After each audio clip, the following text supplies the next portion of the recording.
Assalamualaikum warahmatullahi wabarakatuh. Kali ini kita akan membahas manajemen hipertensi pada lansia, khususnya P yang pertama, yaitu pengelolaan tanda dan gejala hipertensi. Pada pengelolaan tanda dan gejala hipertensi ini, yang pertama yang akan saya jelaskan yaitu terkait dengan hipertensi pada lanjut usia ataupun karakteristik hipertensi pada. Seiring dengan peningkatan usia, maka pembuluh darah arteri kita maka akan mengalami peningkatan kekakuan, sedangkan kelenturannya menurun. Selain itu, sensitivitas refleks dari baroreseptor dan juga sistem respon beta adrenergik menurun. Ini adalah suatu sistem yang membantu mengatur tekanan darah kita. Kemudian pada lansia juga mengalami kemampuan ginjal di dalam mempertahankan keseimbangan ion-ion itu berkurang, sehingga beberapa hal tersebut itu menyebabkan tekanan darah pada lansia itu mudah dipengaruhi oleh beberapa hal. Karena proses pengaturan yang tadi telah saya sebutkan itu telah mengalami penurunan, maka pada lansia tekanan darah itu sangat mudah dipengaruhi oleh yang pertama karena adanya perubahan posisi seperti yang kemarin telah saya sebutkan, contohnya dari posisi duduk ke bangkit, dari posisi berbaring ke bangkit, dari posisi mungkin jongkok ke bangkit, itu akan mudah mempengaruhi tekanan darah. Selain itu, tekanan darah juga dipengaruhi oleh proses makan, ya. Karena kalau seseorang makan, maka banyak aliran darah ke arah pencernaan, sehingga kemudian yang ke seluruh tubuh pun kemudian sedikit akan berkurang. Selain itu, tekanan darah juga dipengaruhi oleh mood ataupun emosi seseorang. Seseorang yang mengalami emosi yang tinggi ataupun sedang stres akan cenderung tensinya akan lebih mudah naik. Selanjutnya adalah tekanan darah juga dipengaruhi oleh suhu lingkungan ataupun oleh cuaca, sehingga pada lansia sebaiknya dihindari suatu kondisi yang menyebabkan lansia merasakan kedinginan. Oleh karena adanya berbagai perubahan tadi, maka pada lansia seringkali akan merasakan tanda dan gejala hipertensi. Walaupun saya ingin menekankan, lebih dari 1/3 lansia yang menderita hipertensi tidak akan merasakan sama sekali adanya gejala-gejala hipertensi, seperti contohnya sakit kepala, rasa berat di tengkuk, ataupun mudah lelah. Akan tetapi 2/3 dari lansia mereka akan mengalami ataupun merasakan gejala-gejala hipertensi, di mana di sini saya akan sampaikan gejala pada hipertensi saya bagi menjadi 2, yaitu gejala umum dan gejala khusus. Yang pertama adalah tanda pasti dari seseorang lansia mengalami tekanan darah tinggi adalah ketika lansia mempunyai tekanan darah di atas 140/90, atau paling tidak lansia mengalami atasnya atau tekanan darah sistoliknya lebih dari 140, karena ada lansia yang mengalami tekanan darah atasnya atau sistoliknya lebih dari 140, tetapi tekanan darah diastoliknya kurang dari 90. Hal ini yang kita sebut sebagai hipertensi isolasi sistolik.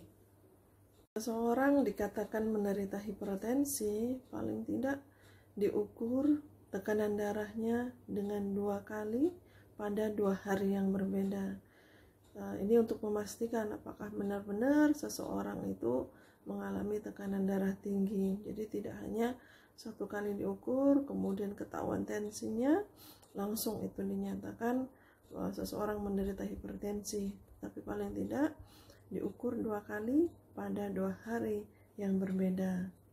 Selanjutnya saya akan menjelaskan bagaimana mengelola Gejala-gejala umum hipertensi seperti yang tadi saya sampaikan, yaitu adalah P yang pertama adalah menolak tanda dan gejala.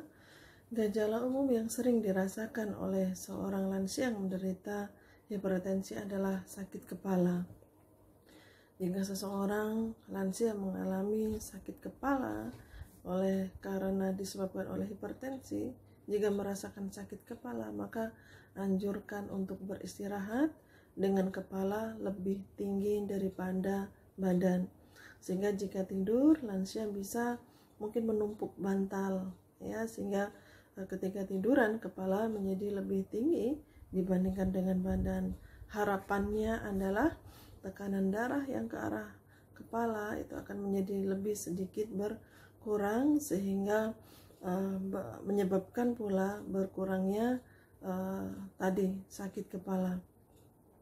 Kemudian gejala yang lain yang sering dirasakan oleh lansia adalah adanya rasa nyeri atau berat di tengkuk. Jika seorang lansia mengalami rasa berat di tengkuk, ya, merasa nyeri dan itu sangat mengganggu, maka kita bisa menyarankan lansia untuk beristirahat. Kemudian bisa mengompres dengan air hangat di area leher, bisa dengan gulungan kain, ya, yang kemudian ditempelkan di area leher. Mungkin gulungan kain tadi bisa dimasukkan dulu di air hangat di suam-suam kuku. Kemudian gejala lain yang sering dirasakan adalah mudah lelah, ya, mungkin karena memang adanya berbagai perubahan tekanan, ya, di dalam tubuh, sehingga berakibat lansia yang menderita hipertensi merasakan mudah lelah. Maka jika seandainya lansia merasakan lelah tadi, maka disarankan lansia untuk beraktivitas sesuai dengan kemampuan, tidak boleh ngoyo, tidak boleh dipaksakan ketika melakukan suatu kegiatan. Ya, kalau seandainya lelah, silahkan beristirahat. Kemudian atur pernafasan, ya, atur pernafasan. Mungkin nanti kita akan bisa ajarkan bagaimana mengatur pernafasan, ya, supaya tadi pernafasan menjadi lebih rileks. Kita bisa menghirup oksigen dengan lebih banyak, oksigen bisa teralirkan ke seluruh tubuh dengan lebih baik, dan rasa lelah tadi akan lebih. Jika seseorang lansia merasakan lelah, sangat kita anjurkan untuk beristirahat. Tidak boleh dipaksakan, karena kalau dipaksakan nantinya akan berpengaruh terhadap tekanan darahnya akan lebih meningkat lagi. Ya, lansia kita sarankan untuk bisa lebih banyak beristirahat, kemudian tidur, ya, dan beraktivitas sesuai dengan kemampuan. Selain itu, beberapa gejala yang sering dirasakan adalah penglihatan kabur ataupun telinga berdenging. Jika seorang lansia merasakan penglihatannya kabur, kita khawatirkan ini adalah salah satu komplikasi dari tekanan darah tinggi. Jadi kita anjurkan jika mengalami penglihatan kabur, telinga kemudian berdenging, kita anjurkan untuk, seandainya di rumah ada tekanan darah, alat pengukur tekanan darah, bisa diukur bagaimana tekanan darahnya, kemudian dicatat, dan kemudian nanti dilaporkan ke tenaga kesehatan. Jika merasakan penglihatan kabur dan telinga berdenging, kami sarankan lansia untuk segera periksa ke pelayanan kesehatan, kemudian menyampaikan keluhan ke tenaga kesehatan, dengan harapan kalau seandainya ada penglihatan kabur, ya, mungkin nanti bisa kemudian dicek bagaimana fungsi penglihatannya. Ya, kita khawatirkan ini merupakan salah satu komplikasi dari hipertensi yang kalau tidak ditangani dengan lebih baik lagi, maka akan berlanjut masalah tadi penglihatan kabur. Selain itu, gejala umum yang sering juga dirasakan oleh lansia adalah jantung berdebar-debar, rasa nyeri di dada, ataupun keringat dingin. Kalau seandainya para lansia merasakan hal ini, kita anjurkan untuk segera beristirahat, kemudian atur pernafasan, dan segera minum air hangat, ya. Kemudian nanti juga disampaikan ke tenaga kesehatan, mungkin ke dokter ataupun ke perawat ketika ke puskesmas, seandainya mungkin Bapak dan Ibu merasakan seperti yang tadi disebutkan, jantung berdebar-debar ataupun nyeri dada.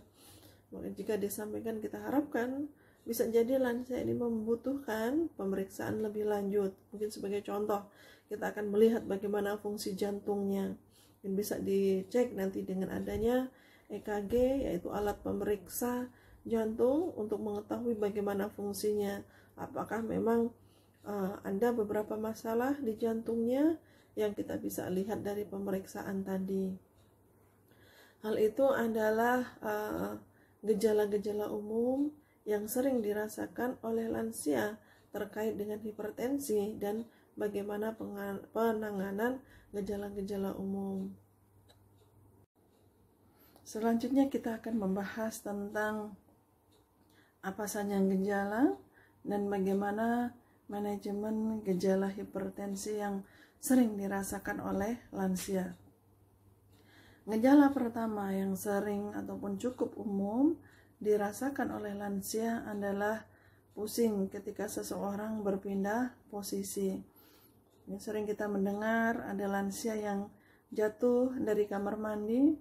Hal ini bisa jadi karena ketika di kamar mandi, seseorang lansia itu dalam posisi jongkok.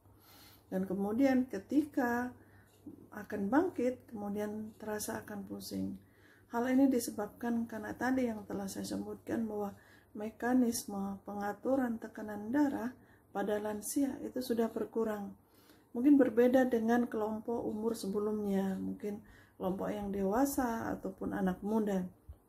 Pengaturan tekanan darahnya masih baik, sehingga ketika berpindah posisi, maka jantung dengan segera akan menyesuaikan tekanan darahnya. Hal ini berbeda pada lansia, sehingga ketika berpindah posisi, jantung belum bisa mengikuti, maka walaupun seseorang lansia itu terkadang mempunyai tensinya sedang tinggi, tetapi ketika berpindah posisi seperti tadi, dari jongkok ke berdiri, ataupun dari duduk ke bangkit, tiba-tiba tensinya bisa drop. Ya, kalau kami di kesehatan mengatakannya istilahnya sebagai hipotensi ortostatis, ataupun tekanan darah tiba-tiba menurun disebabkan karena adanya perubahan posisi. Yang dirasakan oleh seorang lansia yang mengalami penurunan darah yang tiba-tiba karena perubahan posisi seringkali terasa pusing ataupun terasa keliengan ketika berpindah posisi. Maka kami sangat menyarankan oleh seorang lansia yang mempunyai resiko seperti ini, ketika bangkit sebagai contoh dari duduk ke berdiri, harus berpegangan kepada sesuatu yang kokoh. Ya, mungkin bisa pinggiran tempat tidur, ataupun kalau seandainya memang beresiko mungkin di kamar mandi, bisa diberikan suatu pegangan yang kuat, yang kokoh. Maka jika lansia akan bangkit dari ketika di kamar mandi, bisa berpegangan. Dan kemudian ketika berpindah posisi, bergerak dengan pelan-pelan dan perlahan. Jangan sampai kemudian bangkit dengan segera dari duduk kemudian langsung bangkit. Hal ini bisa menyebabkan tiba-tiba tekanan darahnya akan drop, akan turun. Yang ini bisa jadi sangat berbahaya. Mungkin sebagai contoh, kalau seandainya tiba-tiba tadi seperti yang tadi saya sebutkan, tiba-tiba tensi turun, maka lansia akan terasa pusing, bahkan akan terasa keliengan, ataupun bahkan pingsan. Yang kita khawatirkan, jika seorang lansia pusing, keliengan, dan akhirnya pingsan, maka kepalanya akan terbentur. Nah, ini akan berbahaya karena akan menyebabkan masalah kesehatan yang lainnya. Ya. Jika seorang lansia yang mempunyai resiko ataupun sering merasakan keliengan ketika berpindah posisi, ketika lansia sedang berada di kamar mandi, dan ketika di kamar mandi terasa pusing, ya, terasa mau pingsan, kita anjurkan untuk teriak, minta tolong, ya. Dan yang sebelumnya kita minta, ketika lansia berada di kamar mandi, tidak boleh pintu kamar mandinya dikunci, cukup ditutup, ya. Dan ketika terasa pusing, teriak minta tolong, tolong saya ada di kamar mandi pusing ya, sehingga ketika terjadi mungkin pingsan atau yang lainnya, anggota keluarga yang lain, penurunan darah yang secara tiba-tiba karena adanya perubahan posisi ini sebenarnya bisa kita identifikasi dengan kita melakukan pengukuran 2 kali, mengukur tekanan darah dalam 2 posisi yang berbeda. Saya bisa mencontohkan, kita bisa mengukur yang pertama, sebagai contoh lansia, kita minta untuk mengukur tekanan darahnya dalam posisi duduk. Nah, dalam posisi duduk ini kita minta, kemudian kita ukur, kemudian kita catat berapa tekanan darahnya. Setelah kita ukur dan kita catat tekanan darahnya, kemudian lansia kita minta untuk bangkit ataupun berdiri. Nah, dalam posisi berdiri tersebut, ya mungkin jaraknya bisa 1-3 menit dari posisi duduk tadi. Dalam posisi berdiri, kita ukur kembali tekanan darahnya. Ya, kemudian kita catat. Jika terjadi perubahan tekanan darah lebih dari 20 mm Hg, maka lansia tersebut sangat berisiko menderita penurunan tekanan darah turun secara tiba-tiba karena adanya perubahan posisi atau sebagai kita sebut sebagai hipotensi postural ya. Atau bisa mungkin kalau belum yakin lagi, kita bisa melakukan pengukuran 3 kali yang berbeda. Posisi baring kita ukur, kemudian dalam posisi duduk kita ukur, dan selanjutnya dalam posisi berdiri kita ukur. Ya, kalau seandainya sebagai contoh, tensinya dalam posisi berbaring 160, kemudian dalam posisi duduk kemudian menjadi 140, ya ini kan terjadi perbedaan tekanan darahnya sekitar 20 mm Hg, lansia tersebut mengalami tadi ya beresiko ortostatis hipotensi. Gejala yang kedua yang sering dirasakan oleh lansia adalah adanya penurunan tekanan darah ya ataupun tekanan darah rendah, yang ini terjadi setelah makan, setelah lansia makan ataupun nyemil ataupun mungkin makan pagi siang, kemudian tensinya kemudian terasa pusing ya, ada gejala-gejala hipotensi. Nah, ini kita namakan sebagai hipotensi postprandial. Hal ini terjadi karena setelah makan ya, setelah makan maka aliran darah akan banyak mengalir ke arah pencernaan ya, sehingga aliran tekanan darah ataupun aliran darah yang ke seluruh tubuh itu menjadi berkurang. Nah, biasanya denyut jantung akan meningkat dan menyempitkan pembuluh darah tertentu untuk menjaga tekanan darah agar tetap normal. Akan tetapi pada sebagian orang mekanisme ini gagal, hal ini terutama pada lansia, sehingga setelah makan 1-2 jam ada beberapa lansia yang kemudian terasa pusing, ya keliengan, pingsan, dan kemudian menyebabkan jatuh. Nah, hal ini perlu diwaspadai pada lansia. Apa yang harus dilakukan ketika lansia seringkali merasakan pusing setelah makan, ya, terasa ada gejala mau jatuh, mau pingsan setelah makan? Nah, beberapa hal yang bisa dilakukan, dianjurkan untuk dilakukan oleh lansia. Yang pertama, jika yang pertama tadi mempunyai alat pengukur tekanan darah, coba cek tensinya seperti apa. Ada kemungkinan tadi ya tensinya turun setelah makan. Kemudian yang hal lain yang bisa kita sarankan untuk dilakukan, lansia makan porsi sedikit tetapi sering agar tadi jantungnya bisa beradaptasi ya dengan lebih baik. Kemudian kita anjurkan lansia untuk minum ya segelas air minum sebelum makan, sehingga tadi jantung akan bisa mengkompensasi atau beradaptasi dengan lebih baik. Selain itu, bisa kita sarankan lansia untuk melakukan jalan beberapa langkah, mungkin sekitar 30 meter ke kanan dan ke kiri setelah makan ya. Hal ini dilakukan agar jantung bisa bekerja ataupun mengkompensasi tadi proses makan tadi dengan lebih baik, sehingga tekanan darah kemudian tidak menjadi. Hal lain yang perlu diperhatikan pada lansia adalah tekanan darah yang meningkat di malam hari, ya. Tekanan darah yang meningkat di malam hari bisa jadi kalau lansia seringkali merasakan adanya gejala-gejala pusing, bisa jadi lansia terasa pusing, merasa tidak nyaman, merasa berat di tengkuknya, kemudian gelisah, tidak bisa tidur di malam hari, ya. Hal ini bisa menjadi tanda-tanda bahwa lansia tersebut tekanan darahnya meningkat pada malam hari. Nah, jika terjadi seperti ini, seperti saya sampaikan tadi, coba cek tensinya. Apalagi kayaknya sangat disarankan lansia memiliki alat pengukur tekanan darah, ya, bisa dicek bagaimana tensinya di malam hari.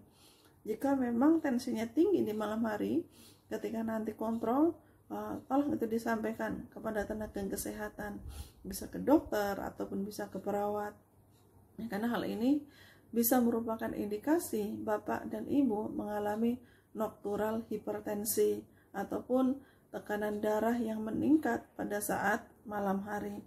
Hal ini menjadi penting sekali untuk diperhatikan karena dari berbagai data disebutkan tensi yang meningkat di malam hari itu menyebabkan resiko seseorang untuk menderita gangguan atau masalah-masalah jantung itu menjadi lebih besar. Seperti contohnya adalah mendapatkan serangan jantung, sehingga nanti diperlukan penanganan yang lebih baik lagi jika lansia mengalami peningkatan tekanan darah pada malam hari. Nah, peningkatan tekanan darah pada malam hari ini bisa juga disebabkan karena lansia bisa jadi kurang tidur dan lain sebagainya, sehingga sangat disarankan lansia untuk cukup tidur, ya, 6 sampai 7 jam per hari, ya, karena kurang tidur pada lansia juga dapat meningkatkan tekanan darah. Kurang tidur pada lansia dapat berpengaruh pada peningkatan tekanan darah, sehingga kami sangat menyarankan lansia untuk cukup tidur, ya, cukup tidur 6 sampai 7 jam per hari. Nah, bagaimana meningkatkan kualitas tidur, ya, pada lansia? Yang pertama, seringkali, ya, lansia seringkali menyampaikan tidak bisa tidur di malam hari dan lain sebagainya, tetapi terkadang ketika siang hari seringkali kita lihat, ya, pelor, nempel kemudian tidur, nempel kemudian molor gitu, ya. Nah, kalau lansia seperti tadi saya sebutkan, kecukupan tidur pada malam hari itu sangat penting bagi lansia, sehingga kalau seandainya nanti diperhatikan, mungkin anggota keluarga yang lain juga bisa memperhatikan, kalau siang hari lansia lebih banyak tidur, maka coba dikurangi jam tidur pada siang hari, sehingga nantinya pada malam hari bisa tidur dengan lebih nyaman lagi. Kemudian hal lain yang perlu diperhatikan, ya, agar lansia bisa tidur adalah kesehatan tidur. Kesehatan tidur ini bisa kita perhatikan, mungkin kebersihan dari tempat tidur, kemudian kerapian dari spray, karena mungkin spray yang kurang rapi di dalam mengaturnya itu bisa mengurangi kualitas tidur. Juga bisa diperhatikan lampu, ya, lampu. Sebaiknya kita tidur dalam posisi lampu gelap. Tapi mungkin kalau belum terbiasa, coba lampu dalam keadaan remang-remang, karena lampu tidur dalam posisi dalam keadaan gelap itu akan lebih meningkatkan kualitas tidur. Dan jika kalau pada malam hari kita tidur dalam suasana yang sangat terang, tubuh itu merespon seakan-akan ini adalah siang hari, ya, sehingga ada beberapa hormon, ya, pada tubuh kita, terutama hormon penurun stres, hormon bahagia, yaitu akan muncul ketika tubuh, ya, ketika tidur dalam keadaan gelap pada malam hari. Maka mohon bisa diperhatikan kecukupan tidur, ya, pada lansia, sehingga nantinya kalau lansia cukup tidur pada malam hari, kita harapkan tensinya tidak akan kemudian menjadi berubah tinggi kemudian berubah rendah, ya, tensinya akan menjadi lebih baik lagi. Hal lain yang bisa jadi dirasakan oleh lansia dengan hipertensi adalah, ini sebagai contoh, ketika lansia datang ke puskesmas kemudian dicek ya, kemudian tensinya cukup tinggi, kemudian lansia mendapatkan pengobatan anti hipertensi. Akan tetapi setelah seseorang minum obat anti hipertensi kemudian terasa pusing, terasa keliengan. Nah, tolong nanti bisa disampaikan, bisa datang lagi ke pelayanan kesehatan ya, bisa datang lagi ke puskesmas, bisa disampaikan terkait dengan keluhan-keluhan yang dirasakan setelah minum obat anti hipertensi. Karena bisa jadi yang seperti tadi saya sampaikan, lansia itu mengalami kekakuan pembuluh darah ya, kekakuan pembuluh darah. Nah, kekakuan pembuluh darah ya, ketika kita melakukan pengukuran tekanan darah, bisa jadi kita tidak mendapatkan pengukuran darah yang sebenarnya, karena tadi ya, pembuluh darahnya kaku, seakan-akan hasilnya tinggi, padahal sebenarnya aliran darah di dalamnya normal ya, sehingga hal ini bisa menyebabkan sebenarnya aliran darahnya normal, sebenarnya tekanan darahnya normal, tetapi kemudian lansia mendapatkan obat anti hipertensi sehingga tensinya kemudian bisa menjadi drop. Jadi kalau Bapak dan Ibu merasakan adanya gejala pusing, adanya gejala keliengan setelah Bapak dan Ibu meminum obat anti hipertensi, mohon bisa disampaikan ke tenaga kesehatan agar mendapatkan penanganan yang lebih. Tekanan darah itu juga mudah sekali dipengaruhi oleh mood, oleh suasana hati, keadaan emosi seseorang. Jika seseorang stres ya ataupun merasa tertekan, tensinya akan cenderung naik ya. Nah, bisa jadi Bapak dan Ibu pernah mendengar ya, adanya keluhan dari seorang lansia. Saya jika datang ke puskesmas itu tensinya tinggi, bisa 170. Tetapi ketika kemudian diukur di posbindu, saya tensinya sebenarnya biasa-biasa aja, bisa mungkin 140 ataupun yang lainnya. Hal ini bisa jadi terjadi karena tadi ya, ada mungkin kalau sedang diperiksa oleh perawat, sedang diperiksa oleh dokter ya, terasa tegang sehingga menyebabkan tensinya naik. Jadi jangan kaget Bapak dan Ibu, karena memang tekanan darah itu mudah sekali berubah ya. Yang paling mudah juga menyebabkan perubahan tekanan darah itu adalah ketakutan, kemudian emosi, kemudian amarah ya, itu bisa menyebabkan tensinya yang meningkat dengan cepat. Sehingga kalau seandainya Bapak dan Ibu memang merasakan tensinya tinggi ketika berada di pelayanan kesehatan, coba nanti bisa cek ya di Pospindu bagaimana tekanan darahnya, atau bisa jadi Bapak dan Ibu meminjam alat pengukur tekanan darah ya, yang sekarang kan sudah otomatis, bisa pinjam ke Pospindu jika memungkinkan ya. Kemudian coba cek di rumah tensinya dalam keadaan posisi sedang santai-santai ya, dalam keadaan santai-santai, sudah istirahat, kemudian dicek ya. Karena posisi santai, posisi rileks itu akan menunjukkan tekanan darah kita yang sesungguhnya. Selanjutnya adalah karena memang mengetahui tekanan darah yang sesungguhnya itu menjadi sesuatu yang sangat penting, saya ingin menyampaikan bagaimana cara melakukan pengukuran tekanan darah yang baik. Cara melakukan pengukuran tekanan darah yang baik ya, untuk mendapatkan hasil yang baik, maka sebaiknya ketika kita akan melakukan pengukuran darah, kita tidak boleh melakukan aktivitas 30 menit sebelumnya, sebaiknya seperti mandi, kemudian minum kopi, kemudian berolahraga ataupun makan. Nah, ini sebenarnya tidak boleh dilakukan sebelum kita melakukan pengukuran tekanan darah, paling tidak 30 menit. Kemudian ketika melakukan pengukuran tekanan darah, sebaiknya alat pengukur tekanan darah itu sejajar dengan posisi jantung kita ya. Tangan kita itu sejajar dengan jantung kita. Selanjutnya tadi, setelah kita duduk tenang ya, duduk tenang sekitar 5 menit kalau mau diukur tensinya. Ketika diukur tekanan darah kita tidak boleh bicara ya, karena bicara ini bisa menyebabkan tekanan darah yang berbeda. Apalagi kalau seandainya kita diajak ngobrol sesuatu hal yang tidak menyenangkan untuk kita ya. Mungkin sebagai contoh, membicarakan tentang hutang, membicarakan tentang yang lainnya, ini menyebabkan tensi kita kemudian tiba-tiba naik ya. Sehingga seringkali ibu-ibu kader Pospindo itu merasakan keluhan ya. Beberapa lansia menyatakan, ini kemarin saya ditensi di sana sekian, kenapa ditensi di sini tinggi, ataupun kemarin saya ditensi di puskesmas sekian, kenapa di sini menjadi berbeda. Tensi itu ya, ukuran tekanan darah itu memang sangat mudah berubah ya.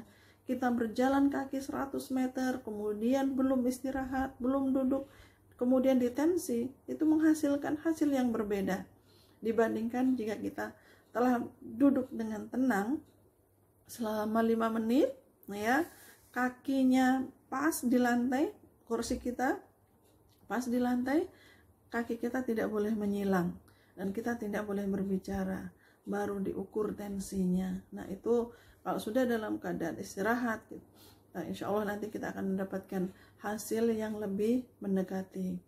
Akan tetapi jika seandainya Bapak Ibu merasakan memang tensi saya kayaknya ini agak sedikit mencurigakan, nah bisa kita ulang ya, bisa kita ulang lagi pengukuran tekanan darahnya, mungkin dengan kita minta untuk istirahat dulu sebentar ya, mungkin sekitar 5-10 menit, baru kita ukur kembali tensinya. Demikian tadi adalah penjelasan saya terkait dengan P yang pertama, yaitu pengelolaan tanda dan gejala hipertensi pada lansia. Semoga bermanfaat, tetap semangat ya. Semoga kita tetap menjadi lansia yang bahagia, bermanfaat bagi diri sendiri dan juga bagi lingkungan dan keluarga kita. Assalamualaikum warahmatullahi wabarakatuh. Salam sehat untuk lansia.